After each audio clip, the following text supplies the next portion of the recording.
Jean-Claude, voulez-vous? Viens ici. Jean-Claude, viens ici. Jean-Claude, voulez-vous? Viens ici. Jean-Claude, how did you make it so fast? Rien! Van vous pas de vous! Yeah, maybe. Van vous pas de vous! Yeah. Oh, Jean-Claude. adjust the carburetor. Yeah.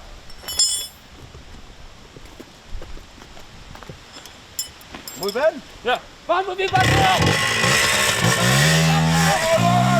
Ah, ici. Ici.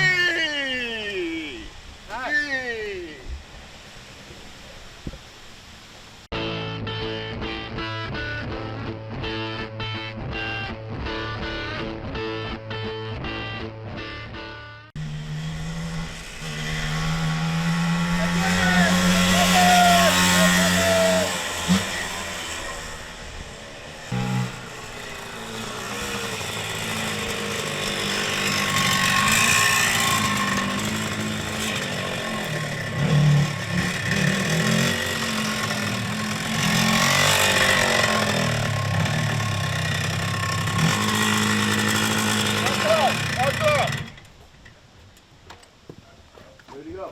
We won the race. Yeah. Victory is ours. Yeah, we won it. Good job, Jimmy. Thanks. You did it. It's my second championship. The first one was tough. Competition was really picked it up this year, so I had to clear the triple. First triple ever cleared on a motocross bike. Jimmy Ellis. Hall of Fame champion. Got the Rolex to prove it. Hey guys, this is Ken Kaplan from the New England Motorcycle Museum, and today I've got an absolutely stunning Can-Am 175 Bombardier. This is the Enduro version. It came with the spark arrestor on the rear here. We have it mounted on there now. We ran it without it. It runs better without it for sure, but this is a very significant bike in that it was one of it was in fact the first shipment that came across the border into the U.S. I have serial number 6 and serial number 8 in our inventory here. This one is in excellent original condition. The rims, the shocks, the frame rails are all, if you look at the bottom of the frame rails, you can see this was never abused off-road. The engine cases are in great shape, as is the motor, and it's just an absolutely stunning bike. It's been refreshed with a brand new set of Dunlop tires and tubes and rim strips, front and rear. Brand new gold chain. It's been professionally repainted with a brand new set of graphics on there. New front and rear fender. This bike was in excellent condition when we picked it up from the Dom Silio collection a couple months ago. So it was a pretty easy refresh. A couple things I want to point out. Kenny, come up here. I want to show you the grips on here. These are the original 1974 Bombardier grips, made in Germany. Magura throttle, but you can see the Bombardier grips. These are, obviously this thing wasn't hammered or it wasn't crashed. It has the original Magura levers. It has the original bars. The bike's all original except for the paint job and tires. So even the seat's in beautiful condition. So just a stunner, absolutely stunning museum quality piece. It's on display at the New England Motorcycle Museum today. It's being sold to raise revenues for the museum. And if you have any questions about it, give us a call, 860-454-7024. Just a beautiful piece.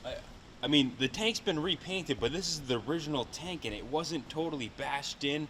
There were no real imperfections. It was just discolored from age. There was no damage at all to The it. frame rails are the original straight. paint turned yellow after 50 years. Right. Well, that's a given with a plastic tank like this. But the wheels are straight. It's an extremely low hours machine. The fork tubes are beautiful on it. There's no defects on the chrome. The original triple clamps are in beautiful shape. Just a beautiful survivor, really. Not much else to say. The pegs are nice and straight. It starts right up, runs great. That's about it. If you have any questions, give us a call. So we're gonna throw in some footage of us running the bike without the baffle on it, just for fun. But it is coming with a complete exhaust system, as you see here. Yeah, this is a factory original Stinger exhaust. It's kind of a unique Bombardier proprietary piece. With no rot or rust. No rust anywhere. This was stored indoors in Dom's heated garage for many, many moons. He only sold it due to medical reasons, but just a beautiful piece, as were all the bikes from his collection. So the serial number on this one is number 641. This is the first shipment that came into the States, Dom had told us, and this is the 175cc version. They also made a 125 and a 250. So great piece for AHMRA vintage racing, or if you just want to display it in your man room or in your museum. I just absolutely love the style of the Can-Am graphics and the frame, the way the whole thing's set up, the porcupine head.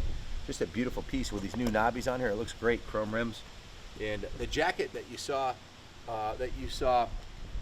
Gunter wear earlier in the video, or maybe upcoming, I don't know how Kenny's going to edit it in or out, but that jacket is the 1974 in5 jacket that Jimmy Ellis's dad wore when he won the Supercross championship, first Supercross and AMA championship ever to be brought back to New England by a New England rider. That's an actual 1974 jacket, and this is the 1974 jersey that Jimmy donated to the museum. I wear it they're not for sale. I could never sell them. They're gifts from Jimmy. But this is it's got the Ellis graphic on the back. Yes, it's 50 years old and worn out, but it's original. So kind of a cool piece of moto history there. So hope you enjoyed the video.